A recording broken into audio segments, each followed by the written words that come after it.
یہ آج کے ماحول کے مطابق جو غذائیں ناقص ہم استعمال کر رہے ہیں، شوارما، برگر، پیزا، چٹپٹی مسالہ جات چیزیں، جس کی وجہ سے دوستوں کی ٹائمنگ کے اندر بڑا فرق آ رہا ہے۔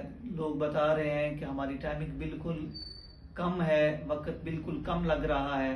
تو اس کے لیے میں جڑی بوٹیاں آپ کو بتانے لگا ہوں، جن کے استعمال سے انشاءاللہ العزیز آپ کا طبعی جو امساک ہے وہ پیدا ہو جائے گا۔ اللہ تعالیٰ نے دیسی جڑی بوٹیوں میں بڑی طاقت رکھی ہے، تو نسخہ سماعت کریں۔ بوپھلی 50 گرام، سنکھا ہولی 50 گرام، موچرس 50 گرام، کمرکس 50 گرام۔ یہ اچھے پنسار سٹور سے تمام چیزیں لیں اور علیحدہ علیحدہ ان کو خشک کریں، صاف کریں، علیحدہ علیحدہ گرائنڈ کریں اور کسی اچھی ڈبی میں ڈال کر رکھ لیں۔